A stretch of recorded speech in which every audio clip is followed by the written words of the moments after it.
সাংবাদিক অনেক আছেন, তবে জুলকারনাইন সায়েরের মতো তীক্ষ্ণ মেধা ও গভীর দৃষ্টির সাংবাদিক খুব কমই আছেন। অনুসন্ধানী সাংবাদিকতাকে সায়ের অন্য পর্যায়ে নিয়ে গেছেন। সুদূর যুক্তরাজ্য থেকেও তিনি বাংলাদেশের পেটের খবর বের করে আনেন, নাড়িয়ে দেন ক্ষমতাবানদের চেয়ার। একজন সাংবাদিকের সবচেয়ে বড় গুণ হলো ক্ষমতাবানদের অস্বস্তিতে ফেলে দেওয়া। এই কাজে জুলকারনাইন সায়ের সেরাদের সেরা। আওয়ামী লীগের সময় নেতা মন্ত্রীদের বিভিন্ন গোপন খবর ফাঁস করা সায়ের এখন অন্তর্বর্তী সরকারকেও ছেড়ে কথা বলছেন না। বিমানবন্দরে উপদেষ্টা আসিফ মাহমুদের ব্যাগে ম্যাগাজিন ধরা পড়ার সিসিটিভি ফুটেজ প্রকাশ করে তিনি আলোচনার জন্ম দিয়েছেন। বিষয়টি নিয়ে ফেসবুকে সায়ের ও আসিফ দুজনের মধ্যে কথাও চালাচালি হয়েছে। তবে জুলকারনাইন সায়ের নিজের কাজের ব্যাপারে আপোষহীন ও আত্মবিশ্বাসী। বাংলাদেশে কোথায় কি ঘটছে, কে কি করছে, সবকিছুই যেন তার নখদর্পণে। দেশে থাকা সাংবাদিকরা যেটা পারেন না, ভিন দেশে বসেই তিনি সেটা করেন। তাই অনুসন্ধানী সাংবাদিক হিসেবে সবার মাঝে তার আলাদা পরিচিতি আছে। তবে নিজের কাজ করতে গিয়ে তিনি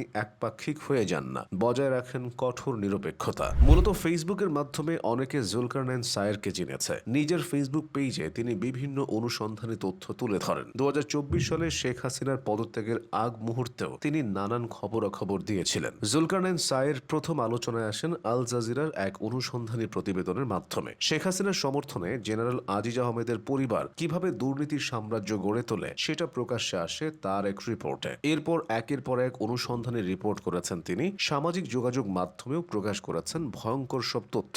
প্রকাশ করেছেন বহু গোপন নথি যা আওয়ামী লীগ সরকারকে বেশ বিপাকে ফেলেছিল। ফলে তার উপর দিয়ে বহু ঝড়ঝঞ্ঝা বয়ে গেছে। আওয়ামী লীগের সময় সায়েরকে দেশবিরোধী অপপ্রচার চালানোর অভিযোগে অভিযুক্ত করা হয় এবং ডিজিটাল নিরাপত্তা আইনের আওতায় আসামি করে রমনা থানায় মামলা করা হয়। এছাড়া বাংলাদেশে পরিস্থিতি নিয়ে আল জাজিরায় সংবাদ প্রকাশের পর তার বিরুদ্ধে প্রথমে গ্রেফতারি পরোয়ানা জারি এবং পরবর্তীতে তার সম্পত্তি ক্রোকের নির্দেশ দেওয়া হয়। অবশ্য 2021 সালে সায়েরকে ডিজিটাল নিরাপত্তা আইনের ওই মামলা থেকে অব্যাহতি দেওয়া হয়। জুলকারনাইন সায়েরের পুরো নাম জুলকারনাইন সায়ের খান সামি। তিনি দীর্ঘদিন ধরে যুক্তরাজ্যে বসবাস করছেন। তিনি লন্ডন ভিত্তিক অনুসন্ধানী ও ইন্টারনেট ভিত্তিক সংবাদ মাধ্যম বাংলা আউটলুকের প্রধান সম্পাদক। একজন মানবাধিকার কর্মী হিসেবেও তার পরিচিতি রয়েছে। কর্মজীবনে বহুবার তিনি সাহসিকতার পরিচয় দিয়েছেন। অনুসন্ধানী সাংবাদিকতার জন্য তিনি ও তার তদন্ত দল 2022 সালে বেস্ট হিউম্যান রাইটস জার্নালিজম বিভাগে অ্যামনেস্টি মিডিয়া পুরস্কার অর্জন করে। তার ফেসবুক পেজে 10 লাখের অধিক ফলোয়ার রয়েছেন। প্রবাসী থেকেও 2024 সালের জুলাই আগস্ট আন্দোলনে যে কজন মানুষ খুবই ইতিবাচক প্রভাব রেখেছিলেন তিনি তাদের মধ্যে অন্যতম।